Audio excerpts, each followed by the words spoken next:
Hello everyone. We shall continue the session on Python Unit 4 and we'll try to understand operators today. In the last session, we saw what is the meaning of input-output statements. We saw a demo also, that is inbuilt function input and similarly print. Then we also understood the meaning of operators, that is arithmetic operator, addition, subtraction and so on. In that, exponentiation was another operator that we should know along with the other arithmetic operators, which is to find the power of. Then what is the meaning of Boolean operators? With the help of example, we understood it could result into two values, that is true or false, and true is indicated by T, F is false. In a quick note we saw that what is the meaning of comparison operators or relational operators. So if you look at this again, then let me just go through this set quickly. The equal to sign is one of the comparison operators. The others are, this is x not equal to y, x greater than y. The meaning is same. Apart from that, we have is a, x is a, is another keyword, that is a reserved word. X is the same as y. X is not y, that is if x and y are not y, then this would return true, that is x is not y. Is not is the keyword. Now today we will try to understand the another set of operators, that is logical operators, which are again known to you. Now unlike C, we don't have the symbols here, but we have a literal meaning words which are similar in English, and, or and not, and these can be used in an expression. For example, if I say x greater than 0 and x less than 10, that means if x is greater than 0 and x is less than 10, then only this entire expression results into true. So it is the meaning does not change except the use of the operator, like in C. Similarly, we have here OR operator, that is either of them, either this condition is true or this condition is true, then it results into truth statement. So again the meaning remains same. Excuse me. While the NOT operator negates the Boolean expression. For example, if this x greater than y is true, then NOT of true is false, that is it negates the entire expression using this NOT operator. It's as simple as that. If you can recollect the truth table that we have studied in digital logic, that is the truth table of AND says that any of these input is, rather both of the inputs are 1, then only the output is 1. If any of the input is 0 or false, then the output is false. Similarly, you have OR operator, that is OR truth table. If any of the inputs is 1 or true, then the output is true. While the NOT says that if NOT of true is false and NOT of false is true. So that remains same as far as the understanding is concerned. So with this note, let us try to understand what is the meaning of conditional execution. It is same as the if-else statements that we have studied, that is the constructs with respect to the if, simple if, compound if else, else if ladder, nested if, and so on. So it is the same, constructs we have called as conditional execution, with a little bit of syntactical changes we have here. Now you already know that why we use a conditional statement, that is to check for a condition whether it is true or false, because the final outcome of the conditional operation is true or false. Now let us see this example here. If x is greater than 0, then you have a colon here, then you put a space here, and then say that print x is positive. This tab spacing between the if statement and the print is very important, because any statement that follows the if should have this tab spacing. The tab is a key on the keyboard. If you do not provide this tab, that means it's an error because Python is very particular about the white spaces that was discussed earlier. And hence this tab is very much required. It's as good as saying curly brace. Here the curly brace is compulsory or the spacing is compulsory. The Boolean expression after the if statement is called the condition if statements with a colon character. That is, this character is also important, and you need not put the brackets. Even if you put, it's an optional. Of course, it does not harm the condition, and it's not neither a violation as far as the syntax is concerned. And after the if statement, the indent spacing is important. That's called as indentation. The spacing is called as indentation. That is nothing but the tab. Now let us go further and try to understand that what are the other combinations of this. Now one is, of course, we have a compound statement. That is, you have more than one statement following that colon, then you can mention it here. That is, this is a simple statement, print x is positive, or you may have some set of statements here. So it does not matter, you can have multiple statements. That is nothing but the compound statements because they are stretched across more than one line. And the one more thing is, there is no limit on the number of statements that can appear in the body. There must be at least one. Here I cannot have if statement and not even single statement mentioned here. That would be not right.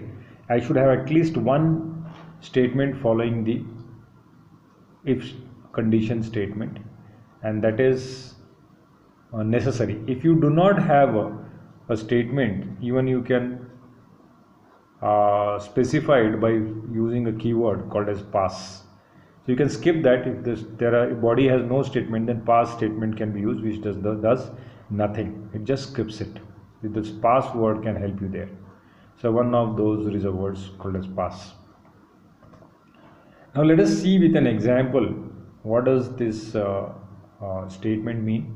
For example, if x equals 100 and I want to check whether x is greater than 99, then do this.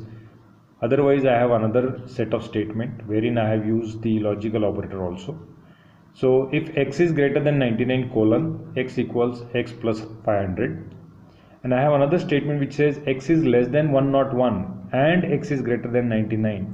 This AND is logical operator. Then do this, y equals y plus 100, then x equals x minus 50, and then x equals x plus 5, and finally the whatever you get, the outcome, you print it at the last. That is outside this if statement. How do I say outside? Because this is not coming within the spacing or the indentation of if, and hence this printf happens to fall outside the print body or body of the if statement. Now let us try to execute this with the help of a code, and then we will be better, we can have a better insight or understanding into this. Let us say x equals 100. Now we have a file called as operators.c that is in Thonny editor. Now if I write it as if x is greater than 99, then what? Let us say print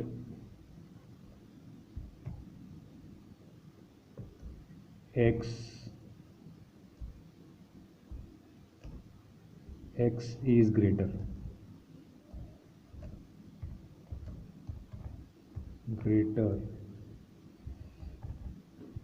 what I have done is, if x is greater than 99, print x is greater than 99.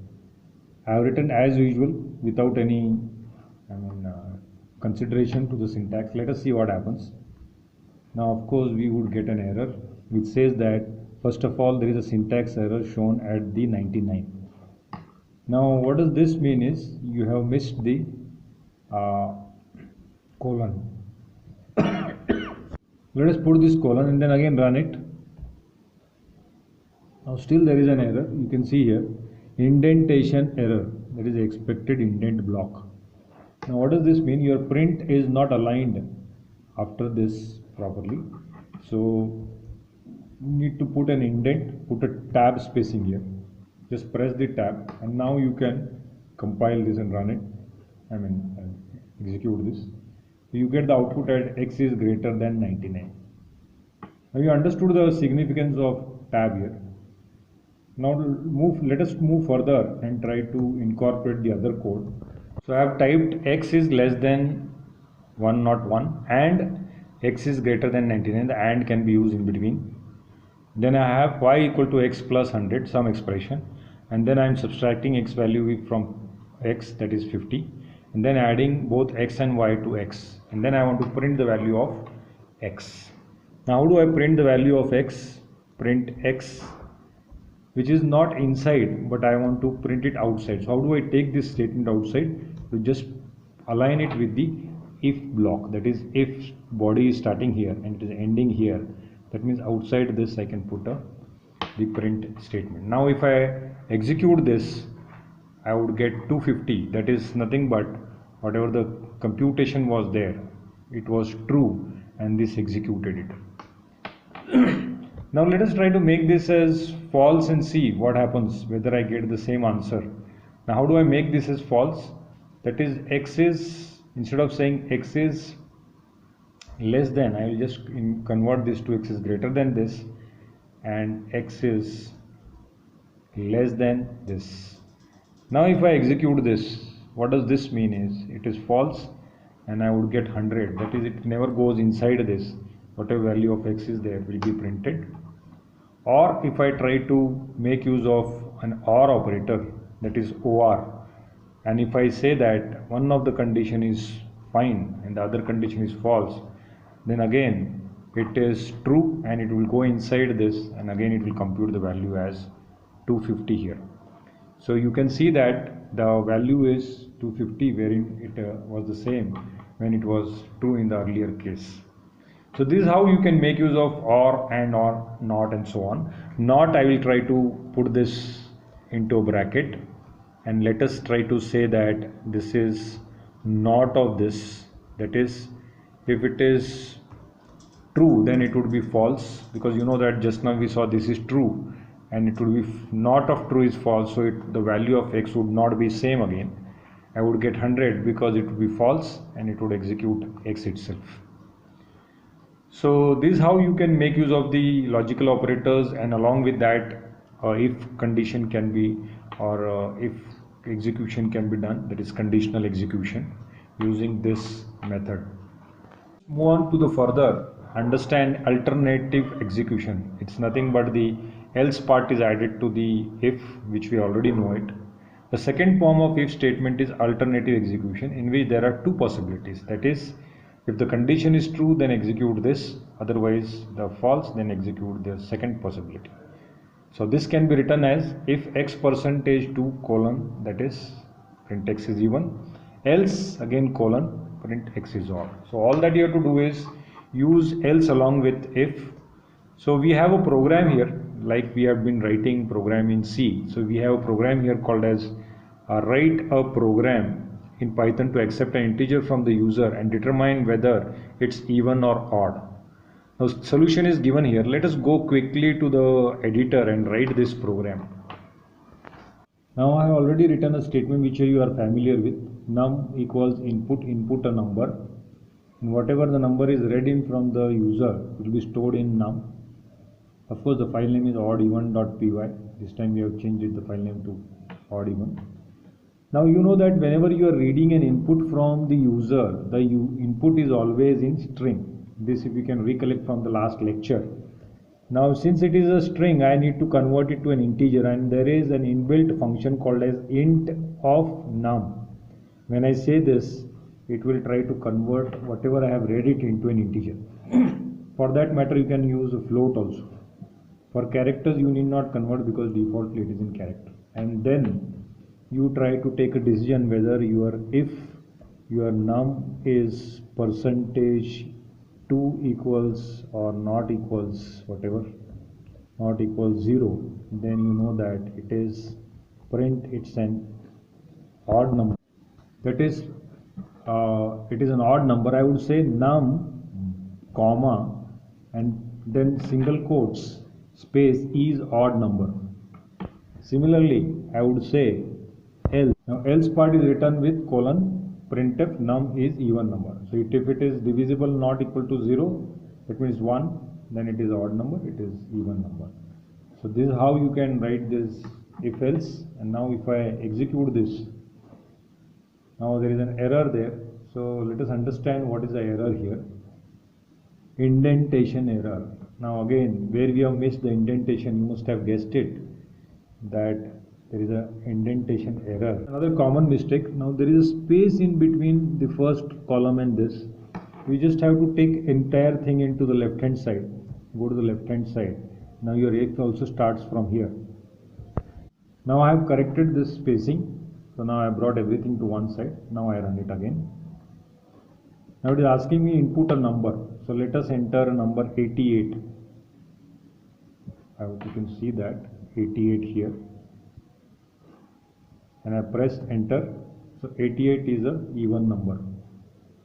And similarly, if I want to run it again, I just have to say this up arrow, run it again, then 77 or 75. Then I get 75 is odd number. So this is how you can make use of the if-else statements, and you can incorporate in this program. So I believe you have understood the concept of logical operators, along with that if condition, and then along with it we have if-else condition. So in the next lecture we'll try to see what is the meaning of chained if-else or else if, using how do I make use of EL-if keyword or the reserve word. So with this note we'll end this session. Try to practice this before the next session. So thank you. Have a good day.